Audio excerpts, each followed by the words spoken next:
A gente viu aqui a... Tá gravando, hein? A gente viu aqui a questão do começo do KDD, né? Antes, ó, eu vou esquecer, então já vou avisar, ó. Quinta que vem nós vamos fazer as duas primeiras, tá? Porque a professora Rosana pediu para fazer ela ficar com 4 aulas seguidas, né? Então, para mim, é melhor ser eu as duas primeiras, então. Na verdade, esse horário dessa matéria aqui nossa ele tá provisório, né? Esse semestre ficou esse sanduíche, né? Na quinta-feira, Rosana, César, Rosana, né?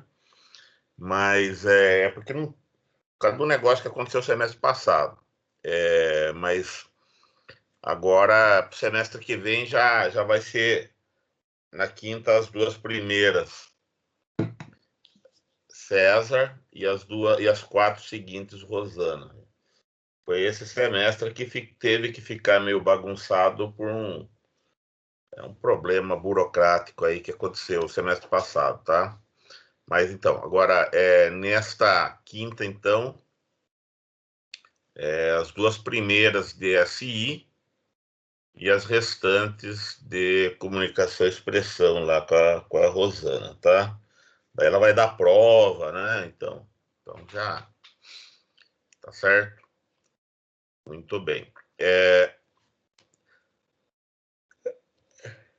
Semana passada, né? Vimos isso aqui, né? Regra, né? Antecedente, consequente, ok? Suporte, né? Confiança, né? Até brincamos lá com algumas proporções, né? E suporte, né? E, e a confiança. Aí,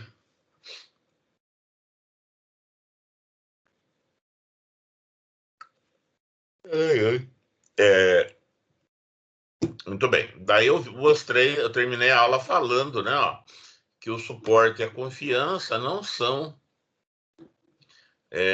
um valor que você analisa assim tão friamente, né?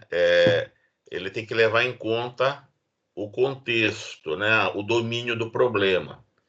Aí eu dei um exemplo, né, de uma regra que tem uma confiança e um suporte altíssimo, mas que é totalmente desinteressante porque era óbvia, né? Ó.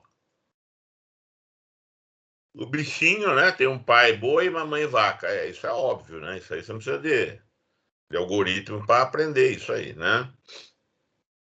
Enquanto que uma regra que de repente tem uma confiança baixa, ela pode,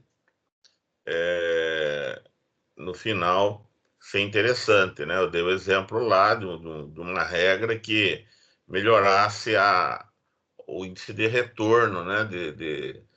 De sucesso, né? De marketing, né? Então, é por isso que você precisa do especialista na área, né, do domínio do problema, porque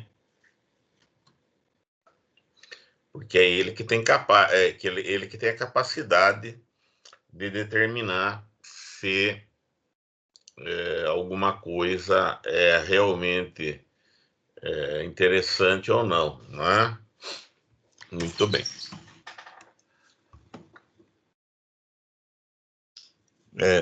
Então hoje nós vamos dar sequência nisso, né? E nós vamos comentar alguns tipos de conhecimento, ok? Então, o conhecimento, entre aspas, de novo, né? São padrões. Então, eu escolhi, na verdade, escolhi 3, né? Mas tem um quarto que eu só vou comentar rapidamente, né?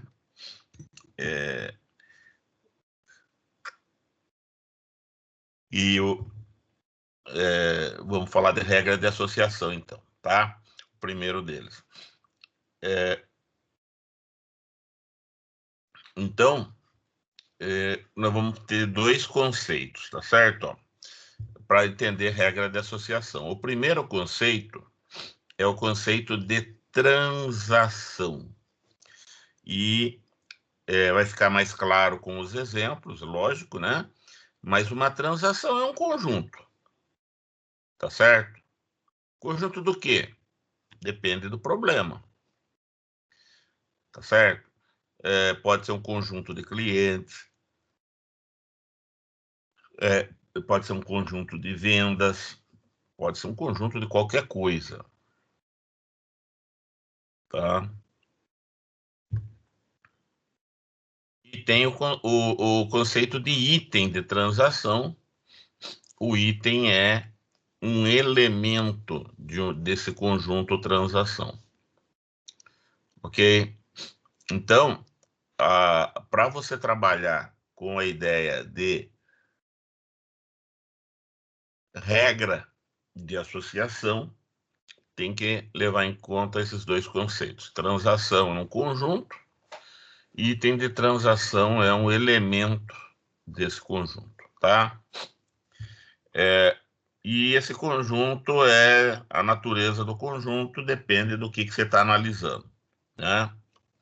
Então, por exemplo, você pode ter num domínio a transação é uma compra, uma nota fiscal, por exemplo, e são os produtos que foram comprados.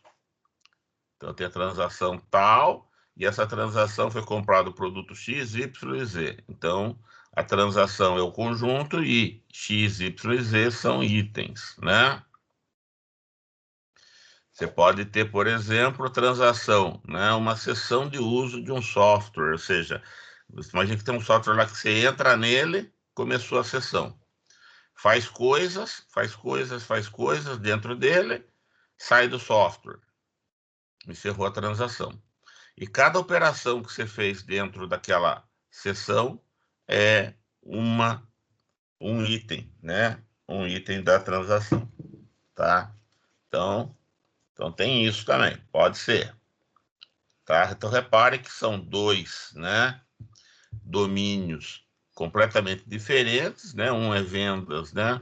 E a transação de compra e venda e a outra é o uso de software, né? E você tem lá a ideia, né? A abstração de transação e a abstração de item de transação, tá?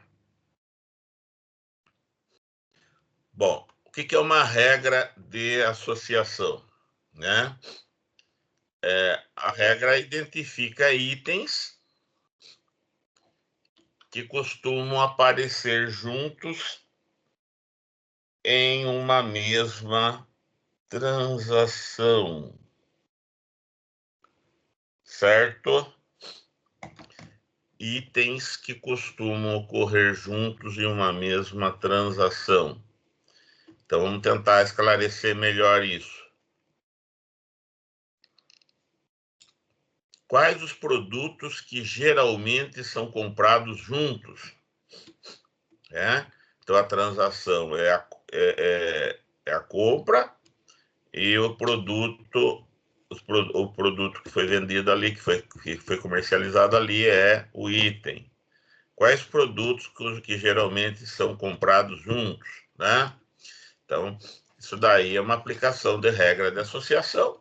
É a aplicação mais popular, né? Tá certo? É a aplicação mais popular, assim, disparada. E ela até tem um nome próprio, né? É análise de cesta de compras, tá certo? Ou análise de carrinho de compras, né? O nome clássico é basket, né? Market Basket Analysis, mas você vai encontrar, às vezes fala cesta de compra, fala carrinho de compras, tá certo? Então Então, essa é uma aplicação importante, porque você lembra aquela história que nós falamos lá quando eu falei de CRM. Uma das coisas interessantes de se fazer no CRM é o cross-sell. Cross-sell é você aumentar o valor da venda por acrescentar itens naquela venda. Como que você faz? Você faz recomendações, você faz sugestões, né, para quem está comprando. Então você olha o que ele já comprou e vê o que costuma ser vendido junto com aquilo que ele já comprou. Você olha lá, vê que o cara já comprou carvão, né? Então acho que vai fazer churrasco. Então você sugere, sei lá, picanha, linguiça, cerveja, sei lá, o que você tem como padrão que costuma ser vendido junto, né? Então o que você está fazendo? Você está fazendo tentando fazer o cross-sell. Então é isso. Você entra no site, põe um produto no carrinho, né? E aí o site já aparece em algum lugar lá sugestões para você. Essas sugestões são baseadas nesse tipo de algoritmo que identifica, né? Que encontra regras, né? Que faz a mineração de regras de associação. Ok?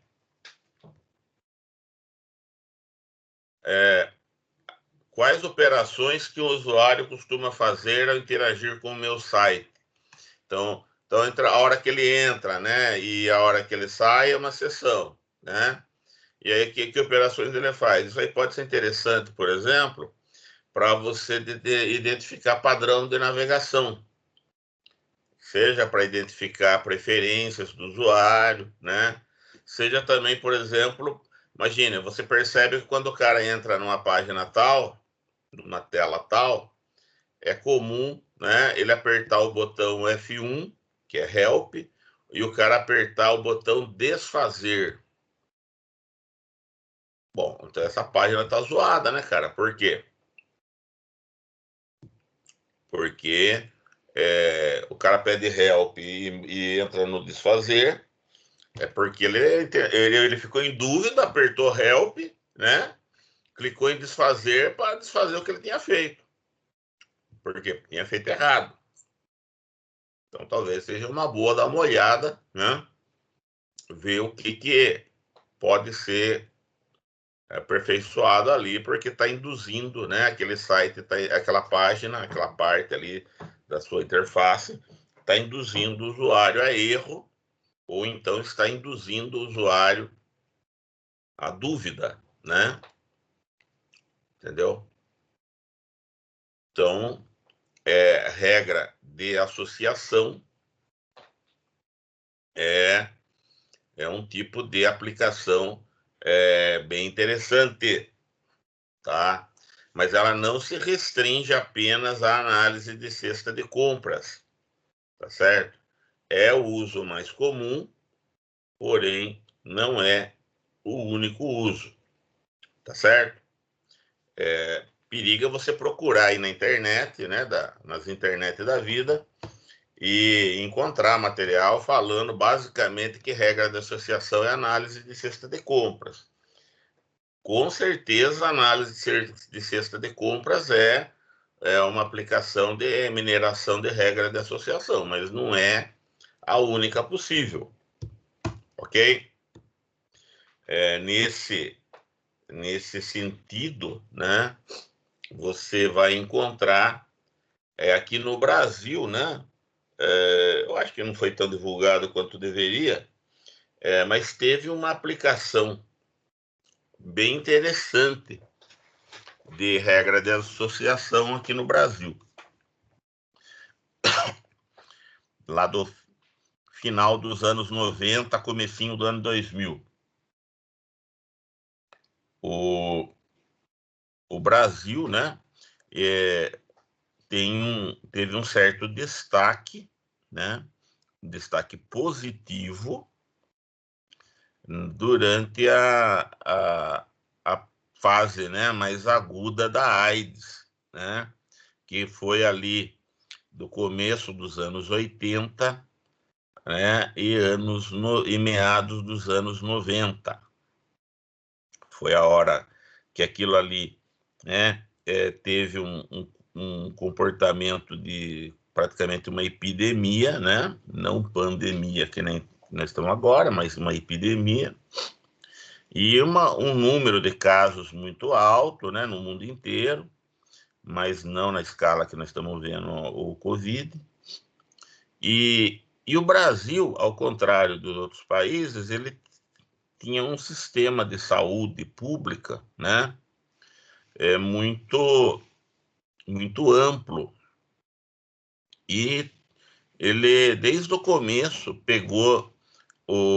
encaminhou os doentes, né, aqueles que reportavam algum tipo de problema, né, ligado à AIDS, para o sistema de saúde. Então, o cara era cadastrado, né, tinha lá cada consulta, cada momento ali do tratamento, né, sendo registrado, né, no sistema público de saúde. E isso significa muita gente sendo acompanhada, né, por esse sistema. E aí, no começo era uma sentença de morte, né, a AIDS, porque não se conhecia nada a respeito dela, né? E com o tempo, o paciente costumou a viver um pouco mais, né? Até que hoje, né, o paciente tem uma expectativa de vida, assim, bastante alta, né? Com base aí nos tratamentos que foram propostos, né? Mas você se põe lá nos anos 90, não se conhecia direito ainda o mecanismo de funcionamento desse vírus, né? Não se conhecia também exatamente o que funciona e o que não funcionava no tratamento dele, e era uma questão de saúde pública, porque muita gente morreu, né? Eu conheci alguns que morreram, e era um negócio assim, era uma morte bem... era uma morte bem sofrida, né? A pessoa realmente definhava, né? Definha ainda, se não fizer nada, né? Então, a AIDS, ela foi, assim, um momento chocante, né? A epidemia da AIDS no final do século XX. E aí, teve um pessoal que, até onde eu sei, é da Universidade Federal Fluminense, né? Da UF, que negociou um acesso a essa base de dados do Sistema Público de Saúde brasileiro, e aí eles modelaram o seguinte: um paciente seria uma transação, ou seja, um paciente seria um conjunto, e cada sintoma distinto que ele apresentava seria um item de transação. Então, o paciente manifestou por pneumonia, entendeu? Então, pneumonia é um item. Existia um tipo de irritação de pele muito comum, que eu não lembro o nome. Então, aquilo ali era Era um sintoma. Paciente apresentou diarreia, entendeu? Sintoma. E aí, então, o que seria um paciente? Uma coleção de sintomas. Né? O paciente foi, cada paciente, né, foi reduzido a uma coleção de sintomas. Repare, inclusive, que, né, o paciente está lá mesmo que ele tenha morrido, né? Então, nós temos ali naquele conjunto pacientes mortos, já mortos, né, possivelmente pela própria doença, por alguma complicação da própria doença, e nós temos lá pacientes que de alguma maneira sobreviveram. E para cada um, o conjunto de sintomas que manifestou em algum momento. E aí eles rodaram o algoritmo, né, para identificar a regra de associação. O que o algoritmo ia fazer? Procurar itens, no caso sintomas, que costumam ocorrer juntos em uma mesma transação, no caso um paciente. Ou seja, ó, identificar sintomas que costumam ocorrer juntos em um mesmo paciente. Olha que legal. Se põe agora no momento, né, lá atrás, mais de 20 anos, você saber quais sintomas que costumam ocorrer juntos em um mesmo paciente, vai te ajudar de duas maneiras. A primeira maneira é você conhecer um pouco mais sobre a doença. Por quê? Porque, de repente, nessas associações, sintoma tal, se tem sintoma tal, tem também sintoma tal, pode aparecer combinações de sintomas inusitados, combinações de sintomas inesperadas, que aparentemente não tem nada a ver uma com a outra, mas que pode revelar alguma coisa sobre o comportamento desse vírus, entendeu?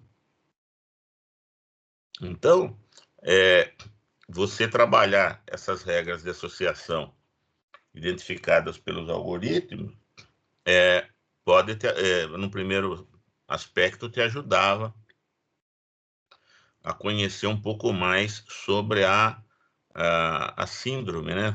Não dá para chamar de doença, mas sobre o problema. Porque o que tem que ter esse vírus para provocar esse e provocar aquele outro também, entendeu? Você está naquele papel de detetive que o cientista fica, né?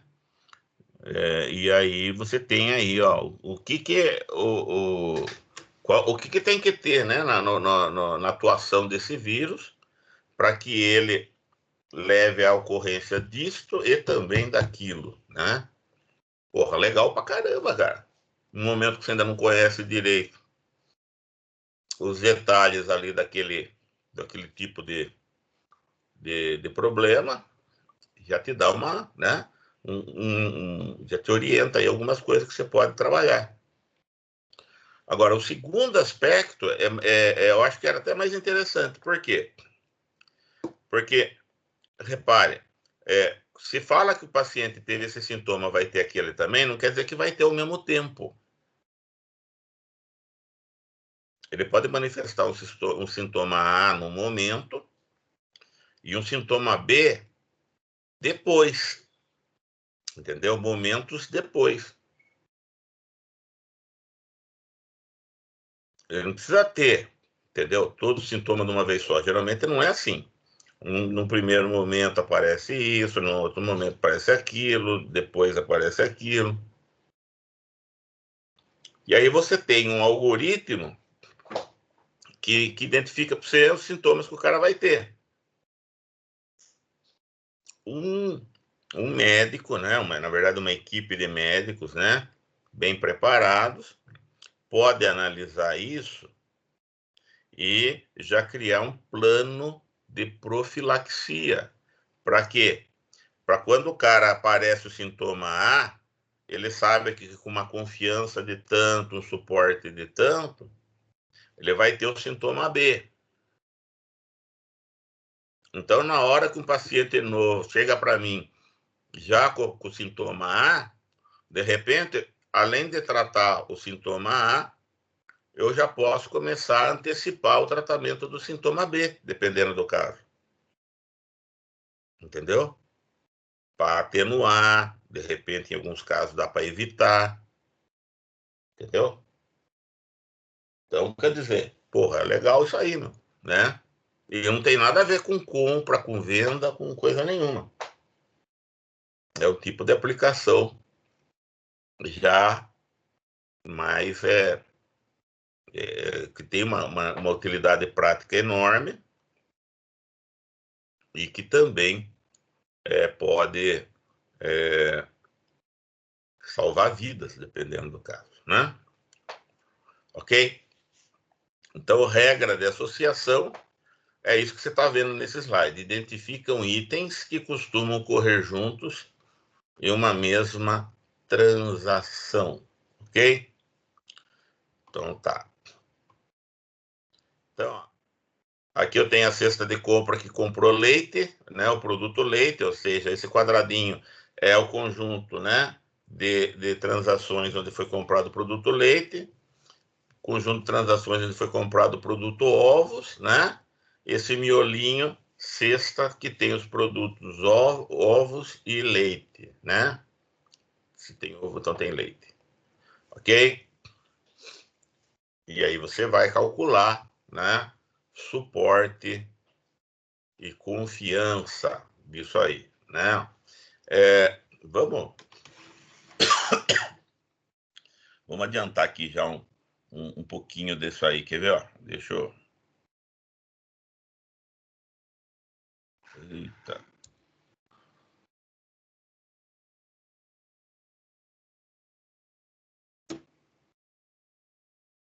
Essa quinta-feira aqui, viu? Meu mouse tá meio cego aqui. Bom, ó, vamos imaginar aqui o seguinte, ó.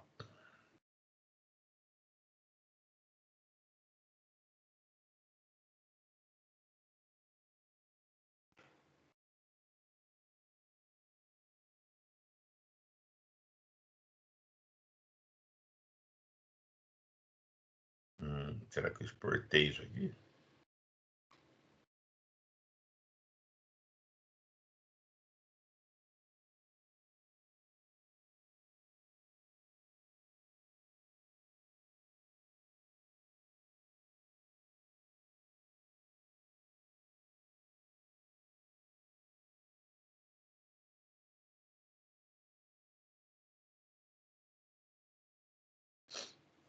Bom, vamos imaginar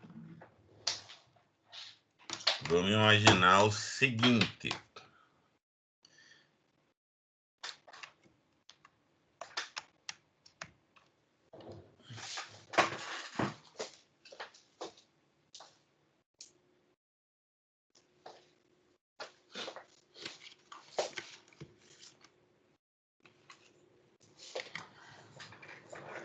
Vamos imaginar que eu tenho,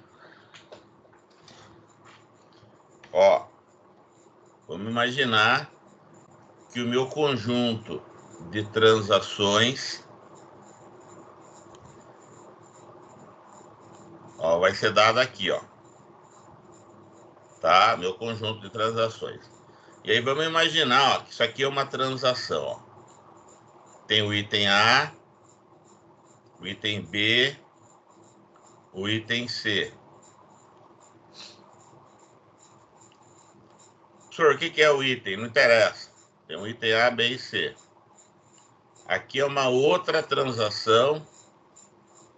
Tem o item A e tem o item B. Aqui tem o C, o D, o E e o F. Aqui tem o item A.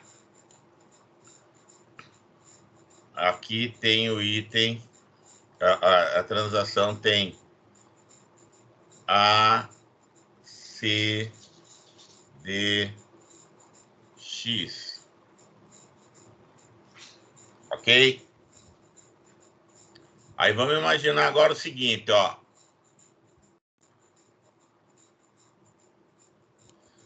Eu quero a regra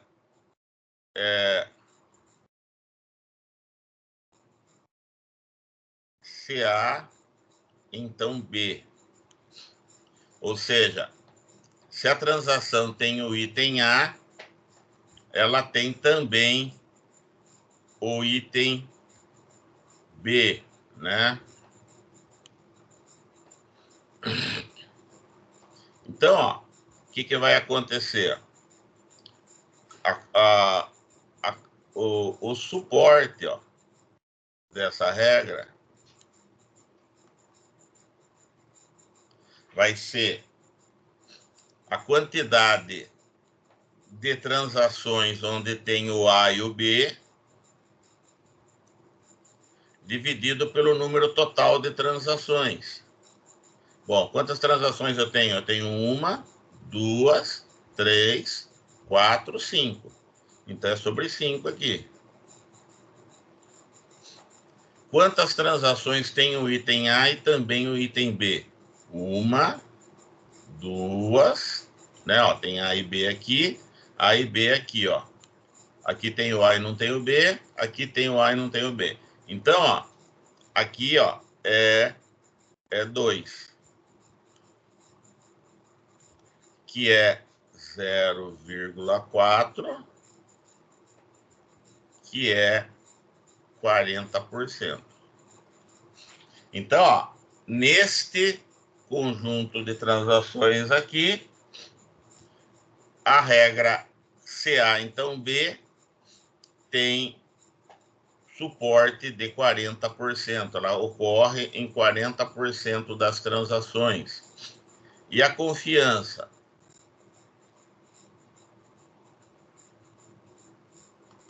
Né? Bom, a confiança é a quantidade de casos que tem A e B, que eu já sei que é 2, dividido pela quantidade de casos que tem o antecedente, ou seja, que tem o A. 1, 2, 3, 4. Certo? Isso aqui vai dar 0,5, também conhecido como 50%. Metade das transações que tem o A tem também o B. Certo? Agora, ó, vamos fazer, ó. Então, se eu sei que na transação tem A, né? Qual é a chance dela ter B, né?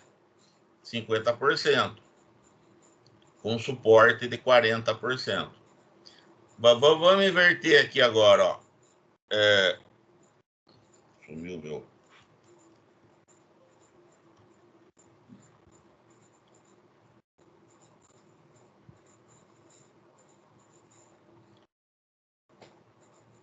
Suporte. Eu já sei que é sobre 5, porque são 5 transações, né? Quantos que tem A e B? É 2.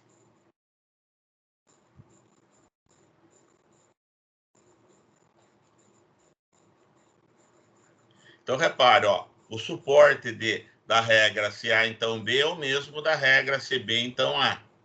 Meio óbvio isso, né? Agora, a confiança já não necessariamente, ó. Confiança. Né? É 2, né? Quantas transações tem o A e o B, né?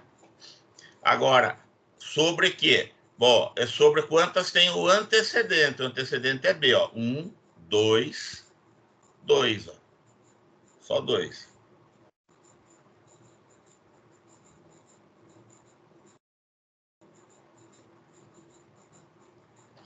Tá vendo, ó?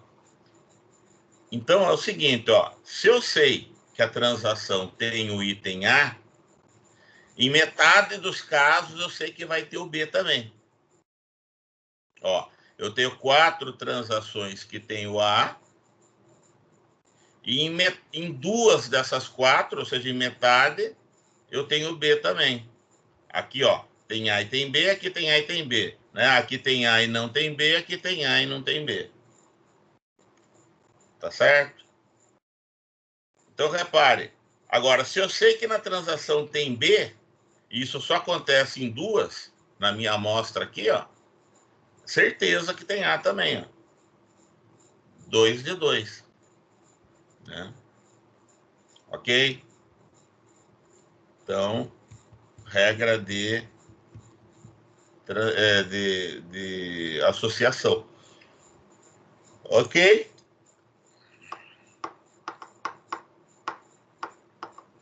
Então, agora calcule para mim, ó, a mesma coisa da regra, calcular suporte e confiança da regra CA, então C, e da regra CC, então A. Vai. Suporte e confiança das duas, hein? Ó. 5 minutos, hein? Que? Você tá aí, é?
Vamos ver, hein? Vamos ver como é que tá esse show de horrores aí, ó. Ó, vou fazer aqui então, hein, ó.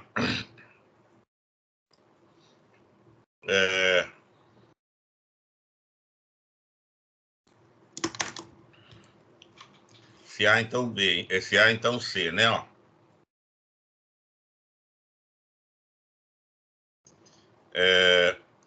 Suporte, né? Confiança.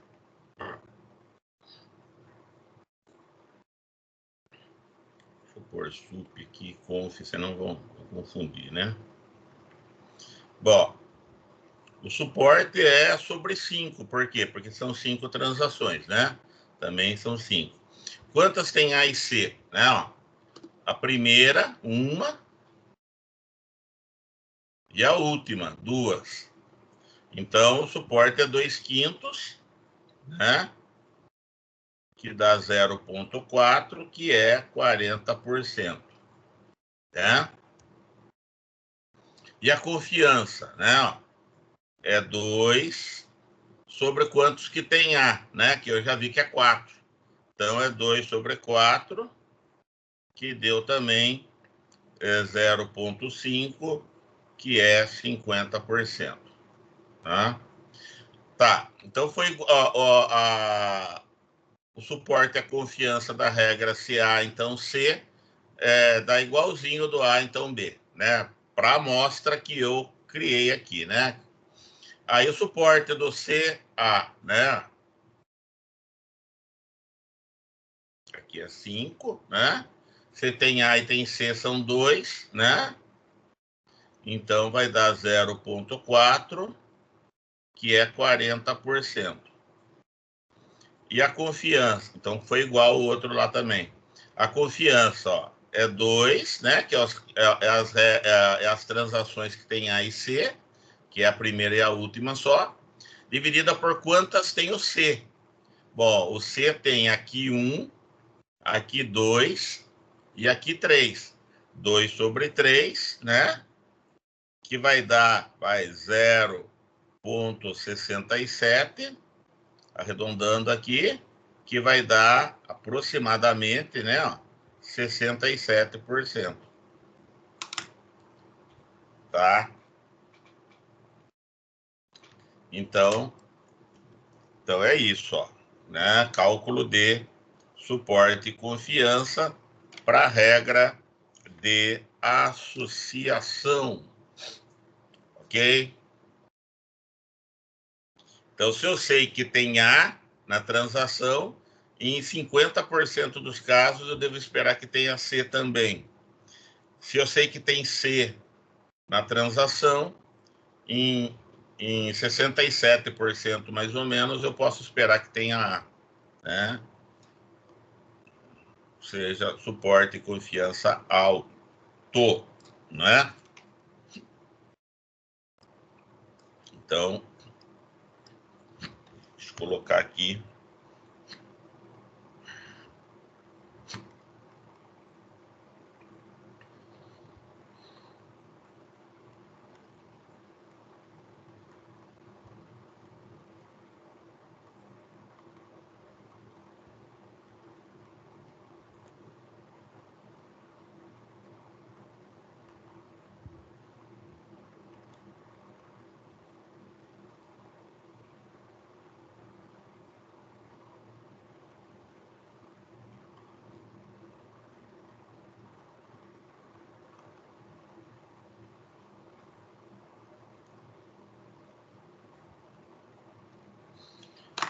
Ok?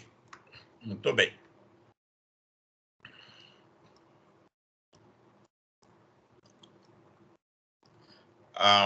Voltando agora para o nosso slide, né?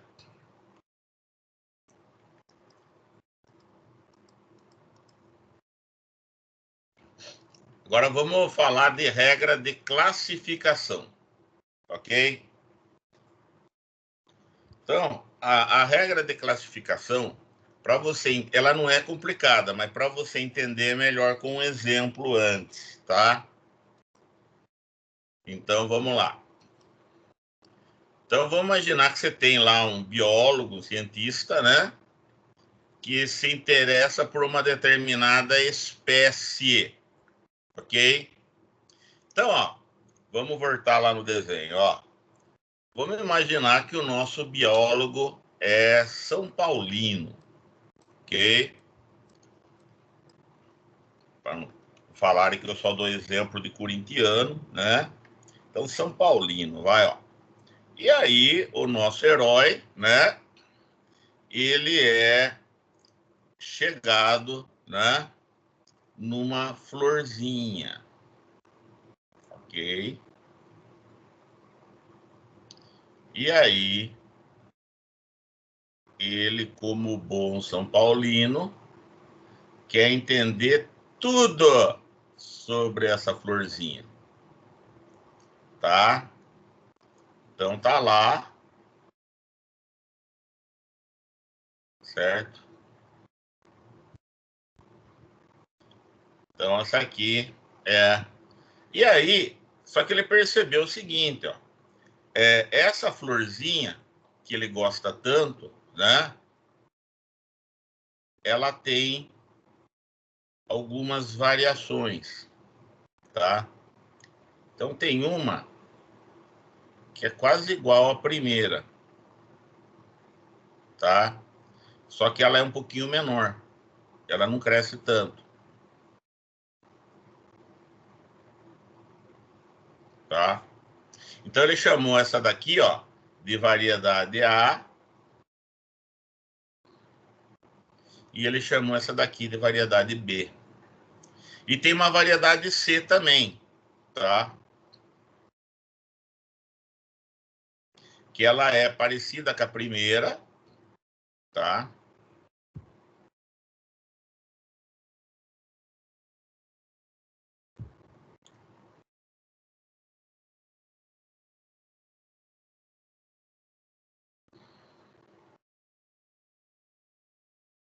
Só que ela tem uns espinhos pequenininho, que a outra não tem. Então essa daqui é a variedade C, tá? Então, nosso herói, né, quer conhecer tudo sobre a plantinha, a florzinha que ele gosta tanto, né? E, é, e ele tem a variedade daquela plantinha A, a variedade B e a variedade C, ok? E aí, o nosso herói, né, foi estudar isso depois dele ter lido um monte, entendeu? Artigos, né? E livros e não sei o quê, né? Ele resolveu, né? Estudar isso, a distribuição disso no, no mundo real, na natureza, né? E ele selecionou lá um lugar que ele sabe que tem as plantinhas, né? Esse lugar pode ser um parque estadual, pode ser uma cidade, pode ser, entendeu? Uma macro-região, uma área metropolitana, pode ser um bioma, não interessa. Uma região lá.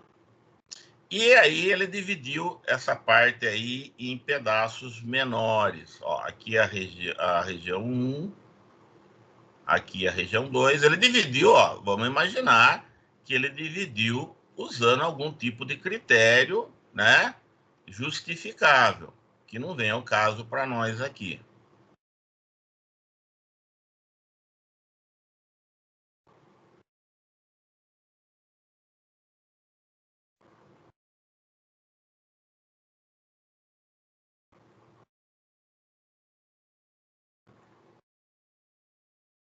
Tá? Então ele dividiu esse espaço onde ele vai estudar em 10 pedaços, ok? Em 10 pedaços.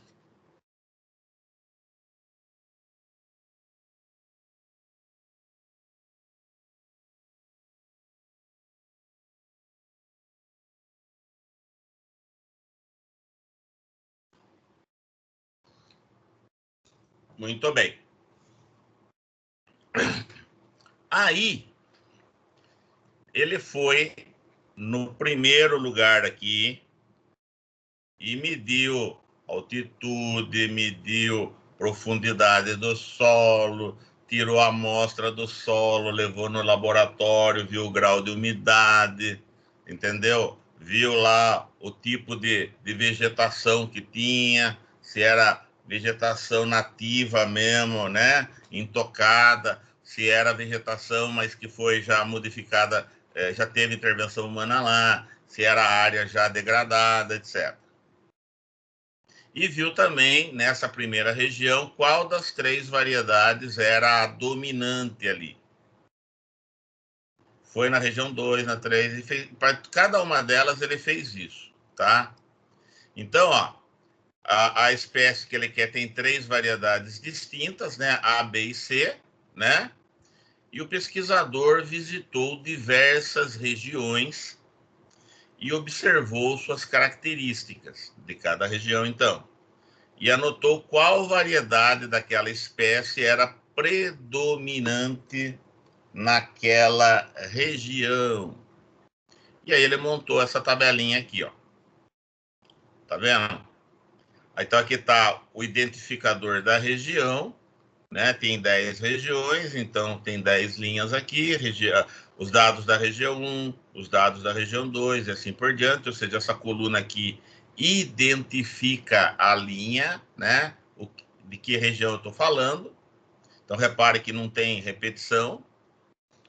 Aí, ó, umidade média, o grau de umidade do solo, a profundidade, né? Então, ó, região 1, né? Umidade média, ó. Ele foi lá, tirou umas 3, 4 amostras do solo, levou para o laboratório, botou no forno, esquentou, viu quanto evaporou, não sei o quê, daí deu um percentual, aí ele foi numa escalinha de tanto a tanto é baixo, de tanto a tanto é média, para cima disso aqui é alto. Então, ele discretizou, né? Média. Aqui é 1,20 m, né?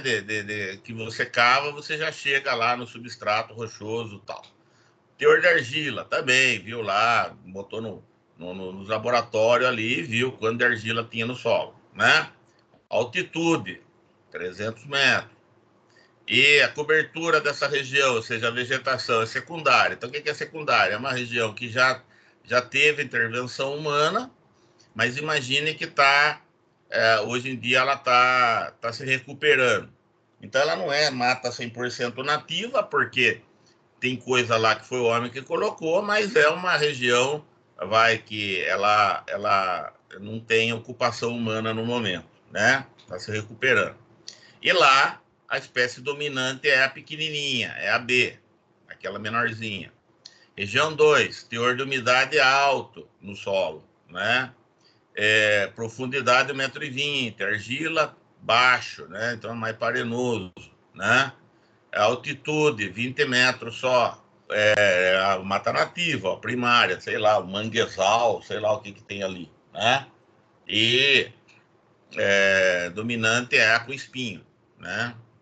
Tá, ele criou uma tabelinha, ok? Ele criou uma tabelinha e nessa tabelinha ele tem dados descritivos da região, né, gerais, e um dado específico que é qual a variedade da planta é a dominante, certo? Imagine que ele calculou, ele obteve esses dados, estão tudo correto, que não tem nada errado aqui. BCBA está tudo certo também. Ele teve lá um critério para determinar qual a variedade que ocorre mais, um tipo de uma contagem, sei lá, um método lá que geralmente é aceito, tá? Muito bem. Aí eu pergunto para você, ó, as regiões onde a dominante é C, o que elas têm em comum?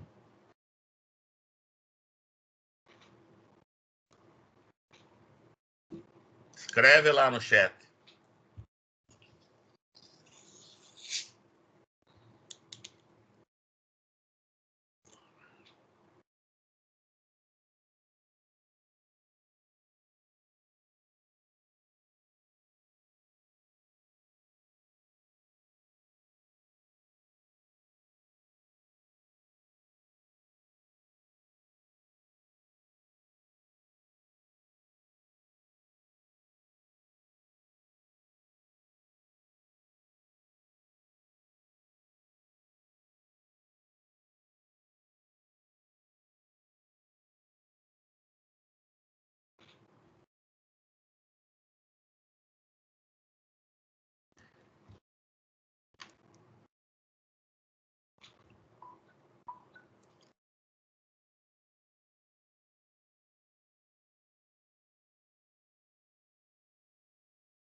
Argila, o que é argila, Lucas Henrique Cardoso?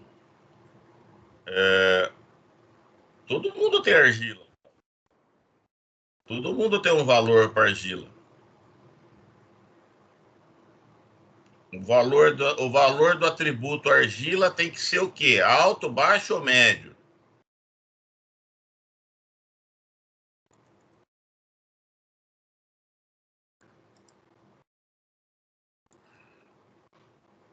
Vamos ver. Baixa quantia de argila e baixa altitude. Vamos ver. Baixo e 20 abaixo. Baixo e 25 abaixo. Muito bem. Muito bem. Ok? Então, ó, eu posso até dizer, ó, isso aqui.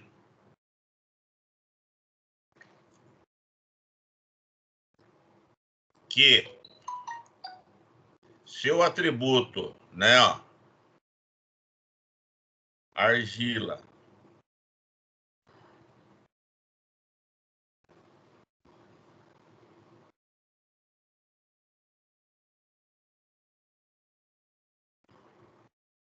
é baixa e a altitude. Vamos botar a altitude menor ou igual a 30, vai? Para ser baixo. Então, a dominante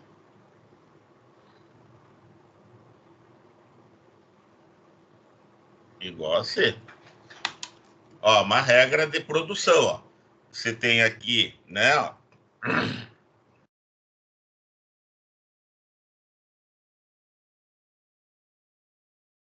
o antecedente da regra. E aqui você tem o consequente. Né? Tá certo? Repare que, ó, isso só é válido, ó, baixo e pequenininho aqui, ó. Por quê, ó? Aqui é baixo, ó, mas aqui já a altitude é alta, ó. E é B. Ó, aqui é baixo, ó, e aqui é alto, ó. É A, né, ó. Mas baixo aqui e pequenininho aqui é só quando é C, ó. Repare, ó, aqui é pequenininho, ó, mas aqui já é médio e não é C.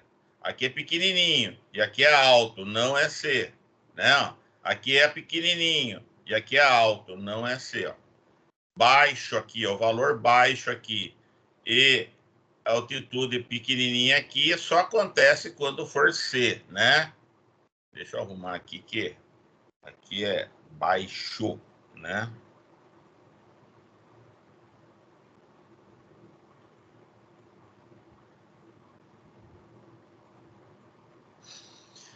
Tá certo? Essa regra aqui, inclusive, ó, ela tem um suporte, uma confiança. Ó. Vamos calcular o suporte, ó.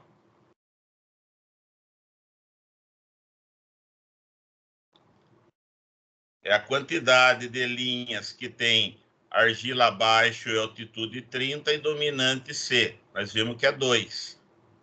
Sobre o total de casos, que nós vimos que é 10. Então, isso aqui vai dar 0,2, que é a mesma coisa que é a mesma coisa que 20%, né?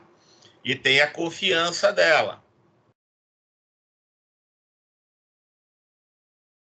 né? Que é 2, né? Que é 2 casos que tem isso aqui. E quantos casos tem argila baixa e altitude menor que 30? 2 também. Então aqui vai dar 1, que é a mesma coisa que 100%. Ok?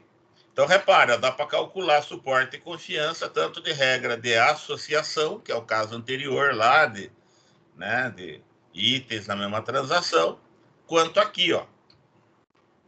Tá vendo? Ok?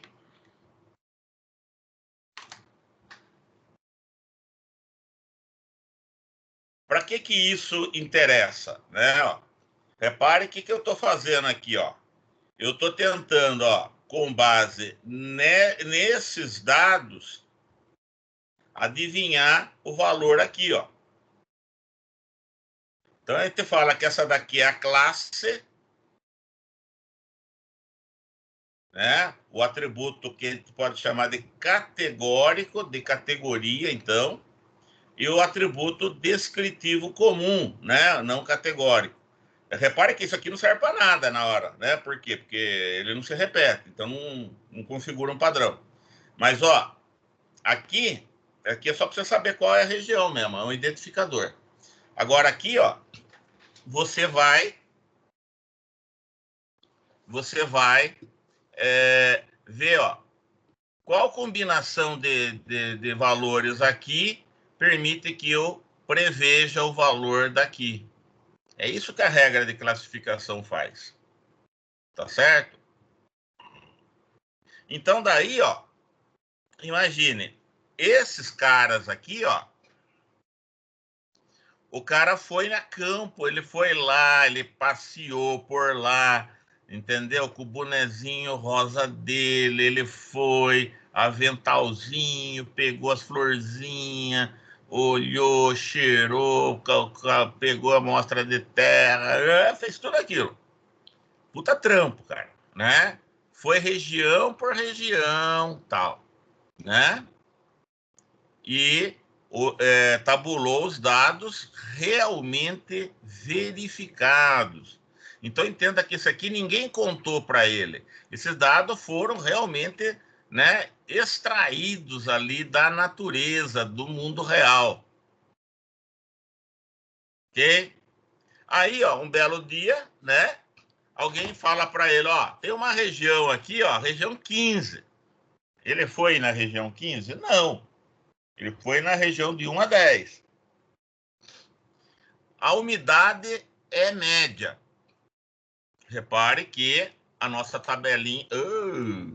repare que a nossa tabelinha tem umidade, ó. Umidade, né? A profundidade é esta. A argila é esta. A altitude é esta. E a cobertura é esta. Qual seria dominante numa região dessas? Então, entenda, ó. Nós estamos falando agora de uma região totalmente nova, que nós não conhecemos ela assim, que nem as outras. E eu tenho alguns descritivos, né, alguns descritores dessa região. Aí, ó, que nem, você viu que nós bolamos uma regrinha para a região C. Imagine que eu tenha feito a mesma coisa para a região A e para a região B. Aí, ó, eu falo que esse conjunto de regras é um classificador. Entendeu? É um classificador. Aí eu passo isso para esse classificador, ele vai falar para mim, ó, essa aí é a dominante, numa região que nem essa, a dominante, pelos dados que eu tenho aqui, seria a dominante B, a variedade B, a pequenininha lá. Entendeu? Então, repare, o que o classificador faz, né? Ele é treinado com dados reais, obtidos, né, do mundo real, da natureza, sei lá. Então, esses dados aqui, ó, foram verificados um a um, né? Foram coletados, etc. Isso aqui foi o mundo real que produziu. Aí, ó, eu treinei o meu classificador, ou seja, eu rodei um algoritmo aqui em cima e ele enxergou essas regras para mim. Ah, se argila é baixa, altitude é menor que 30, menor ou igual a 30, então é C. C, não sei o que, entendeu? É B, C, não sei o que, é A. Então, ó, eu treinei o classificador com dados reais. Aí agora, ó, eu apresento para ele um caso totalmente inédito, que não tinha lá, e com base no treinamento dele, ele fala para mim qual é a classe esperada. No caso B. Ok?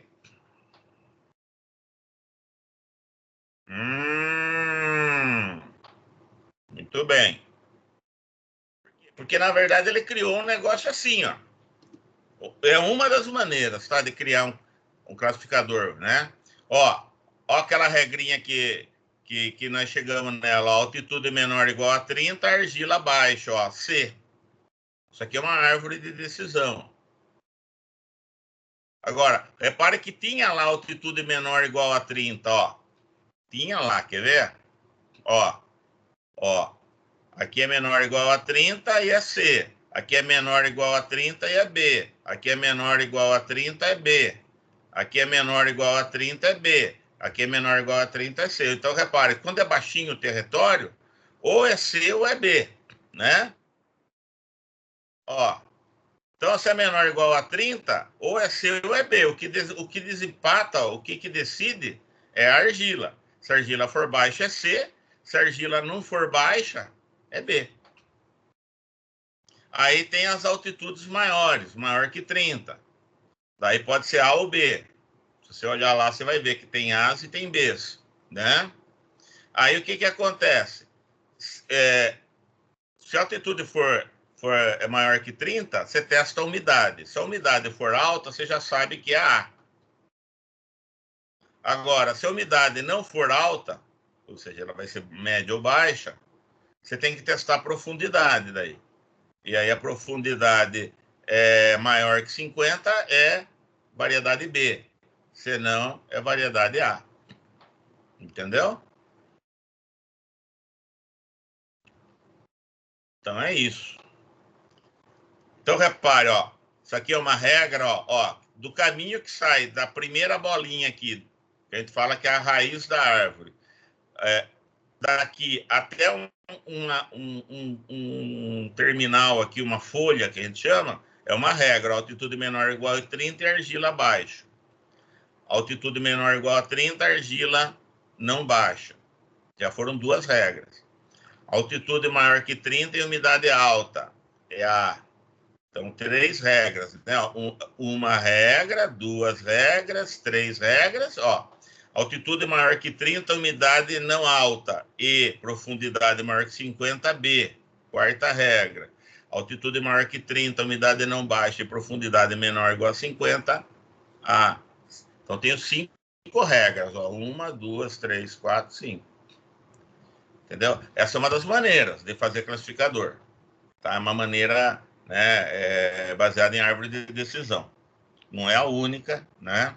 Mas já é suficiente para a gente ter uma ideia. Ok? Então, com isso, a gente pode agora falar o que são regras de classificação. Elas são regras que definem critérios para associar um novo caso a uma classe pré-existente. Ok? Então, ó, repare, no nosso caso, já estava claro ó, que a dominante ou era A, ou era B, ou era C. Então já estava pré-definido que o atributo de interesse era dominante, o atributo dominante, né? E a gente já tinha uma ideia lá do domínio dele, ou seja, ou é A, ou é B, ou é C. Tá certo? E o critério, o que é? É a combinação dos outros atributos que explica, que leva àquela classe. Então, se eu falo isso aqui, ó, que está no slide agora, sem ter mostrado o exemplo, você não ia entender nada. Por isso que aquele exemplo é interessante, tá? Agora, vamos voltar ali um pouco, ó. Vamos imaginar que aqui, ó, eu não tenho 10 linhas.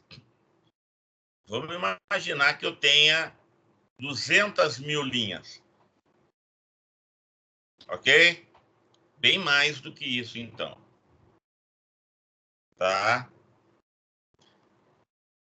E vamos imaginar que aqui não está falando umidade, profundidade, argila, altitude e cobertura. Vamos imaginar que eu tenho aqui, ó, uns 30 atributos falando idade, gênero, grau de escolaridade, entendeu?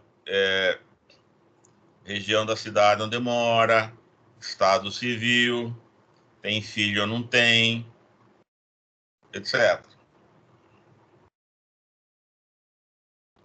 Então, eu estou descrevendo uma pessoa aqui.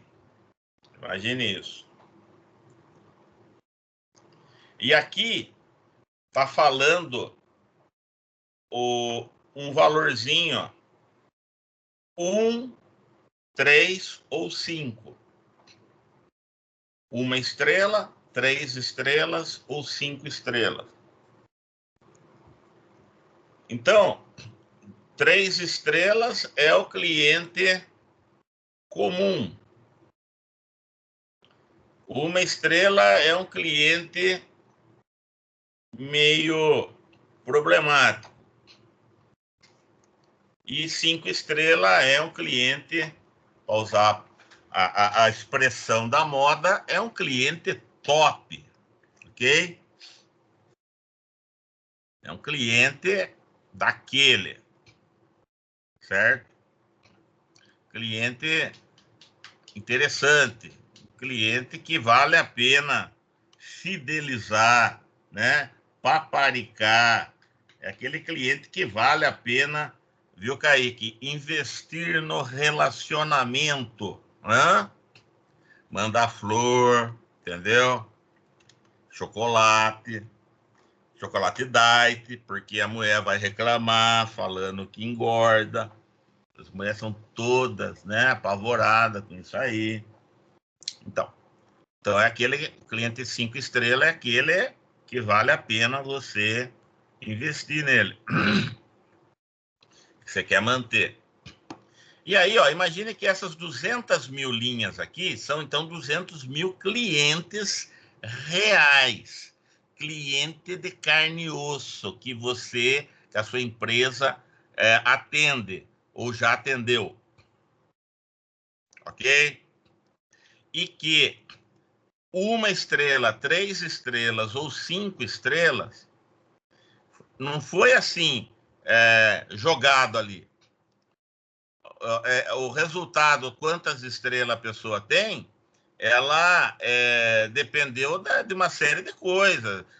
Histórico de pagamento, histórico de compras, um monte de coisa de negócio mesmo. Então, as pessoas, poucas, foram conquistando ou perdendo estrelas, dependendo aí do desempenho dela nos negócios com você aí, com a sua empresa. Então, repara, para você ter esses dados aí de 200 mil pessoas, levou tempo. Custou muitas interações, né? Uma história toda de negócios com a empresa. Tá bom? Não foi assim, jogado. Então, é lógico que uma tabelinha dessas, ela vale ouro. Por quê? Porque ela tem ali um conhecimento, né? Ela retrata ali algum tipo de conhecimento do negócio, de verdade do mundo real. Né? É muito valioso isso. E aí você treina o classificador, que nem treinou lá para as plantinhas. É lógico que esse novo classificador vai ser muito melhor do que o primeiro. Por quê? Porque o primeiro só olhou 10 casos. Então, ninguém faz com 10 casos, entendeu? Por quê? Porque é muito baixo a representatividade ali, né? Você tá vendo ali pouquíssimos casos. Então, não dá para você afirmar coisas com muita propriedade. Por quê? Porque você olhou pouquíssimas, né? É só para caso didático, que nem nós estamos usando aqui. Agora, 200 mil não, né, cara? Já, opa, encontrei 200 mil corintianos e, entendeu? Já muda, já te dá mais autoridade para fazer certas afirmações. ok? Então, você treinou o classificador em cima desses 200 mil, olhando os 30 atributos que você tem aqui descritivos e o atributo categórico. O que vai sair, né?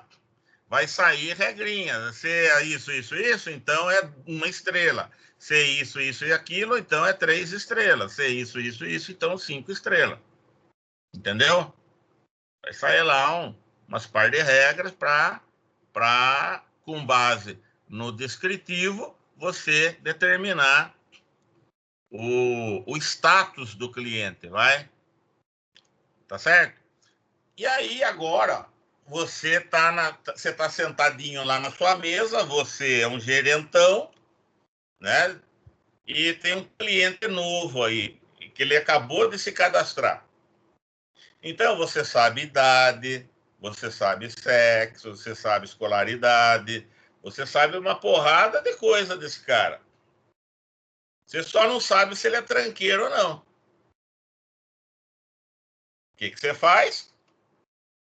Você passa os dados que você sabe dessa pessoa nova e ele chuta para você quantas estrelas esse cara merece logo de cara.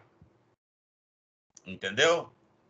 Ou seja, de repente é um cara que, pelo perfil, merece já começar com 5 estrelas. Então já é um cara que tem um potencial de ser bom cliente. Você já começa ele com 5 estrelas, já começa agradando o cara. E aí, se ele for tranqueira, você vai tirando as estrelas dele. Mas com tanto de confiança e tanto de suporte, esse cara aqui é 5 estrelas. De repente fala, não, esse cara aqui é 3 estrelas. Com tanto de suporte, com tanto de confiança. Entendeu? Quer dizer, você então já passa a ter uma classificação prévia dessa pessoa. É claro que é uma sugestão de classificação, entendeu? Mas ela tem o seu valor, né? Ok? Então, ó, regra de classificação define critérios para associar um novo caso a uma classe pré-existente. Exemplos, esse novo cliente que eu sei isso dele, ele pode ser, né, preferencial? Os sintomas apresentados pelo paciente, que é isso. Pode ser qual doença? Né? Então, repare que, nesses casos, o algoritmo está fazendo uma recomendação. Ele está fazendo uma sugestão, ok? Ninguém vai tratar o paciente só porque o algoritmo falou, sugeriu um negócio. Tem que estar meio, né, para fazer isso. Ele vai recomendar, entendeu? Então, por exemplo, vale para você fazer triagem num pronto-socorro, por exemplo. O paciente apresentou isso, temperatura não sei o quê, pressão não sei o quê, dor não sei o quê, não sei o quê.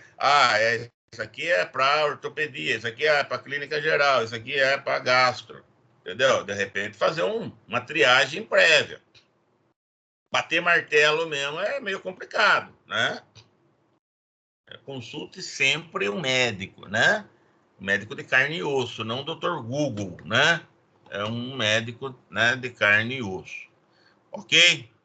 Então, ó, regra de associação e regras de classificação são aplicações, né, de mineração de dados, assim, particularmente interessantes no dia a dia. Ok? Muito bem. Hoje não dá para falar mais nada a respeito disso, né? Deixa eu botar esse carinha aqui já lá, né? Muito bem. Então eu vou colocar essa preciosidade lá. Hoje a aula, nem sei que aula que é hoje, 16, acho.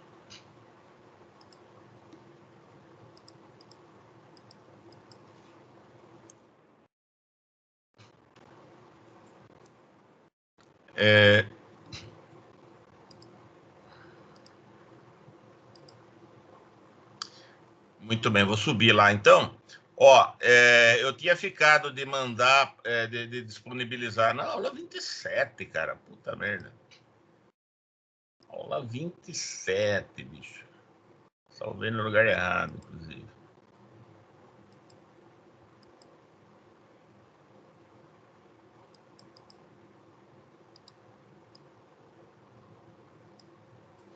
Aula 27, seu animal.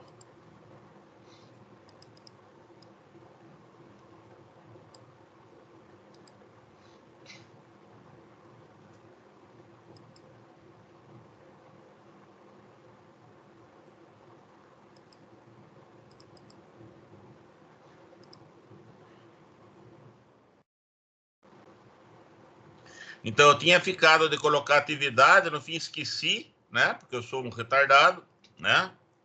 Mas a Nicole salvou, né, o fim de semana e me deu, né, uma chamada e falou: ô, professor, né?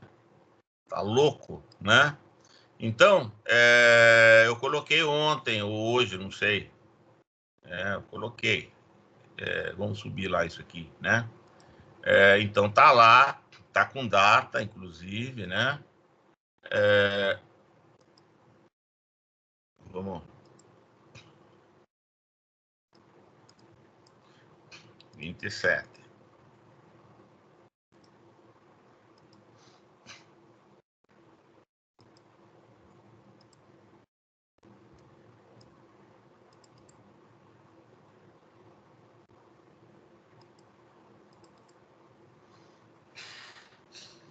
Muito bem, eu vou subir o slide daqui a pouco. Eu preciso imprimir ele em PDF, né, para ficar melhor. E aí eu já vou subir também, tá? Bom, então, ó, atividade eu coloquei na pastinha da aula passada, ó, aula 26. Aqui em cima, animal. Ó, aula 26, ó, material de aula. Aula 26, ó, atividade prática número 13. É procurar na internet, ó, tá? Você acha fácil, tá bom? Cada um tenta fazer o seu, até porque você vai acabar encontrando assuntos, né? Ali, etc. Então, você dá uma olhada. Por quê? Porque acaba ajudando, viu? Você ter uma noção um pouco dessa parte aí de controle de estoque, de gerenciamento aí de itens, etc. Tá? É uma coisa importante. Lembra sempre o que eu falei, ó. Se você, uma área interessante é a área de ERP, e você ter um pouco mais essa visão, né, do processo, do conjunto, etc., é importante. É importante, tá? Então pode ser uma coisa que te ajude depois. Você já tem aí uma certa destreza, você já tem alguma familiaridade com o assunto, ok? Muito bem.